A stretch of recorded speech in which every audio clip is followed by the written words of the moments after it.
శనివారం పరకాల పట్టణంలోని పురపాలక సంఘం కార్యాలయంలో అధికారులు కౌన్సిలర్లతో కలిసి పరకాల ఎమ్మెల్యే శ్రీ రేవూరి ప్రకాష్ రెడ్డి సమీక్ష సమావేశాన్ని నిర్వహించారు.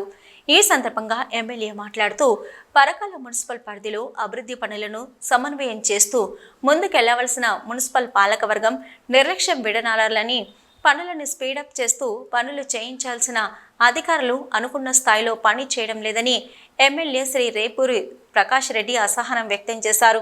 మున్సిపాలిటీ అభివృద్ధికి కేటాయించిన నిధులు ప్రణాళికాబద్ధంగా అత్యవసర పనులకు వినియోగించి సద్వినియోగం చేసుకోవాలని అన్నారు. పరకాల మున్సిపాలిటీ అభివృద్ధికి అవసరమైన నిధులు కేటాయించాలని తాను రాష్ట్ర ముఖ్యమంత్రి శ్రీ రేవంత్ రెడ్డిని, జిల్లా ఇన్ఛార్జి మంత్రి శ్రీ పొంగులేటి శ్రీనివాసరెడ్డిని కలిసి కోరడం జరిగిందని, ఇటీవల 18వ తేదీన ఇన్ఛార్జి మంత్రి పరకాలకి వచ్చి పలు అభివృద్ధి కార్యక్రమాలకు శంకుస్థాపన చేసి మున్సిపల్ అధికారులతో సమీక్ష సమావేశం నిర్వహించడం జరిగిందని అన్నారు. మున్సిపాలిటీ పరిధిలో పెండింగ్లో ఉన్న పనులను వెంటనే పూర్తి చేయడంతో పాటు కొత్త అభివృద్ధి పనులను ప్రణాళికాబద్ధంగా చేపట్టాలని ఎమ్మెల్యే అధికారులను ఆదేశించారు. పట్టణ ప్రజలకు తాగునీటికి ఇబ్బందులు లేకుండా నీటిని సరఫరా చేయాలన్నారు. కాంగ్రెస్ ప్రజా ప్రభుత్వం మున్సిపాలిటీల అభివృద్ధికి పెద్ద ఎత్తున నిధులు మంజూరు చేస్తుందని తెలిపారు. మున్సిపాలిటీలో పెండింగ్లో ఉన్న పనులను త్వరితగతిన పూర్తి చేయాలని అధికారులను ఆదేశించారు. ప్రజలకు ఎలాంటి సమస్యలు తలెత్తకుండా అధికారులు క్షేత్రస్థాయిలో పనిచేయాలని సూచించారు. అధికారులు సమన్వయంతో పనిచేసి పెండింగ్ పనులను పూర్తి చేయాలని ఆదేశించారు. అభివృద్ధి పనులపై నిర్లక్ష్యంగా వ్యవహరించరాదని హెచ్చరించారు.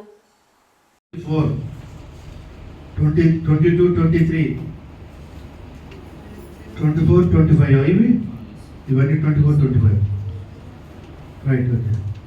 15 ఫైనాన్స్ ఎన్ని ఉన్నాయి ఇవి కూడా రాయండి, క్లియర్గా రాయండి. ఇవి అలిగేషన్ ఇచ్చినట్టున్నారు, ఇవి ఇమీడియట్లీ చేసుకోవడానికి ట్రై చేయండి. Amount sanctioned, number of works 14. మళ్ళీ ఒకసారి కూర్చుందాం. ఆ రోజు ఏంటంటే only for works, finance status, finance position, మళ్ళీ ఏమన్నా మనము అవసరం అనుకుంటే ఎమర్జెన్సీ కౌన్సిల్ ఒకటి పెట్టండి. అర్థమైందా? మీరు ఇవి తీసిన తర్వాత 31st నాకు ఇవన్నీ తీసుకొచ్చేసి 31st తర్వాత ఎమర్జెన్సీ కౌన్సిల్ అని ఒకటి పెట్టండి. Sanction for works financial review కింద 31st పెట్టేసేస్తే మీరు 2-3 తారీఖులలో చూసుకొని షార్ట్ నోటీసులలో పెట్టేయచ్చు కదా. అండర్ హౌసింగ్ పరకాల మున్సిపాలిటీ ఇది అట్లానే కదా మీద మీకు క్లైంట్ మన కమిషనర్ గారు కొంచెం పైసలు ఉన్నాయి బాబు. 46 ఎంజీఎఫ్ వచ్చి 2 lakhs,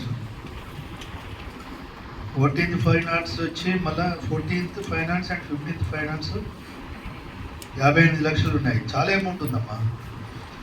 ఇవన్నీ మీరు కొంచెం తొందరపడితేనే అయితే, లేకుంటే కావు, లేకుంటే సమస్యలకు వెళ్ళిపోతాయి.